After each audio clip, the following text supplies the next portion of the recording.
सिर धड़ से अलग हो चुका था। हर तरफ मौत का मंजर था। उसकी सांसें अब थम चुकी थीं, लेकिन तभी उसके साथी उसे वो शपथ याद दिलाते हैं जो उसने जंग शुरू होने से पहले ली थी। उसके बाद जो हुआ वो पहले ना कभी हुआ था और ना आगे कभी हुआ। चलिए जानते हैं उस सिख योद्धा की कहानी जो सिर कट जाने के बाद भी खड़ा हुआ और दुश्मनों को धूल चटा दी। ये साल 1757 का वक्त था जब अहमद शाह अब्दाली पूरे भारत को लूट रहा था और यहाँ के हिंदू और मुस्लिम औरतों को जबरदस्ती गुलाम बनाकर अपने साथ अफगानिस्तान ले जा रहा था और उनकी इज्जत को भी भरे बाजार में नीलाम कर रहा था। ऐसे में उसके खिलाफ एक 75 साल के आदमी ने जंग का ऐलान कर दिया और अपनी सेना लेकर तब तक उससे लड़ता रहा जब तक उसकी सांसें चलती रही। हम बात कर रहे हैं सिख सेना के सबसे काबिल सेनापतियों में से एक बाबा दीप सिंह जी की। बाबा दीप सिंह का जन्म 26 जनवरी 1682 के दिन पंजाब के पहुविंड गांव में हुआ था। कहते हैं जब वो 12 साल के थे तब उनके घर वाले उन्हें अपने साथ आनंदपुर साहिब ले आए, जहां पहली बार उनकी मुलाकात सिखों के 10वें गुरु श्री गुरु गोविंद सिंह जी से हुई। जहां दीप सिंह और उनके घर वाले आनंदपुर साहिब में रहकर गुरु की सेवा करने लगे। लेकिन कुछ दिनों बाद जब वो लोग वापस जाने लगे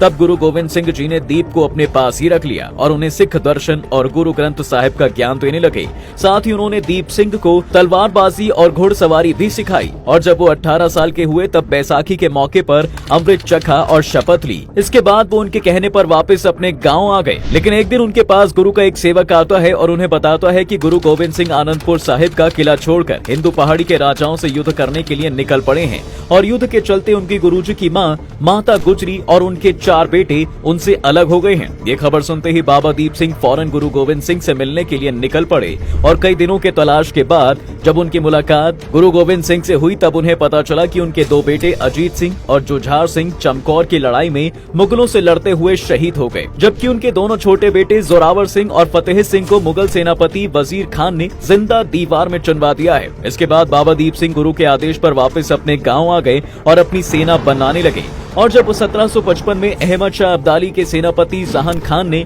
पूरे भारत में आतंक मचा रखा था और भारत को 15 बार लूटकर अब्दाली का खजाना भर चुका था, लेकिन इसके बाद भी उसका मन नहीं भरा था, तो वो अपने साथ हिंदू और मुस्लिम राजाओं की बीवियों और बेटियों को गुलाम बनाकर ले जा रहा था, जिन्हें वो अब्दाली के हरम की शान बनाने वाला था। लेकिन जैसे ही ये खबर बाबा दीप सिंह को लगी, वो अपनी छोटी सी सेना के साथ जहान खान के ठिकाने पर हमला बोल दिया और लूटे हुए सोने के साथ उन सभी औरतों को आजाद कर दिया। लेकिन उनके इस कारनामे से अब्दाली गुस्से से भर गया और दुनिया से सिख धर्म को ही मिटाने की कसम खा ली, जिसके लिए उसने जहां खान के साथ इतनी बड़ी सेना भेजी कि उससे मुकाबला करना नामुमकिन था। जहां खान ने सबसे पहले अमृतसर के श्री हरमंदिर साहिब पर कब्जा करने के लिए हमला कर दिया, जिसे बचाते हुए सिख सैनिकों ने अपनी जान दे दी। लेकिन जहां खान अमृतसर पर कब्जा करने में कामयाब हो गया था और जब ये हुआ तब बाबा दीप सिंह अपने सैनिकों के साथ तलवंडी के दमदमा साहिब में थे और जब उन्होंने ये खबर सुनी वो फौरन अपनी सेना के साथ अमृतसर के लिए निकल दिए और अमृतसर के पास पहुंचकर रुक गए, जहां उन्होंने अपनी सैनिकों से आखिरी बार बात करते हुए कहा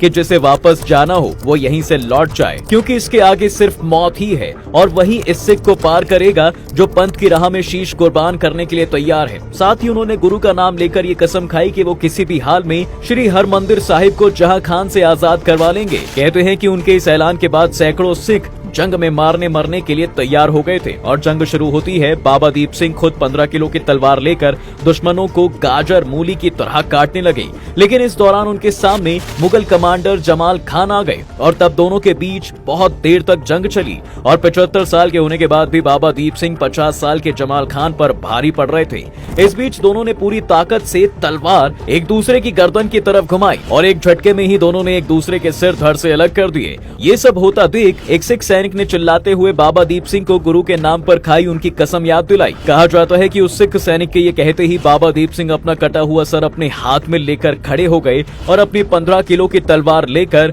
फिर दुश्मन पर टूट पड़े और उन्हें मारते हुए हरमंदिर साहिब की तरफ बढ़ने लगे। ये देखकर सिख सैनिक जोश में आ गए और दुश्मनों की मौत बनकर उन्हें अपनी तलवारों से भी मारने लगे। वहीं मुगल सैनिक बाबा दीप सिंह को ऐसा लड़ता देखकर भाग गए, जिसके बाद बाबा दीप सिंह हरमिंदर साहिब पहुंचे और उनकी परिक्रमा करके अपना सिर हरमिंदर साहिब को चढ़ा दिया।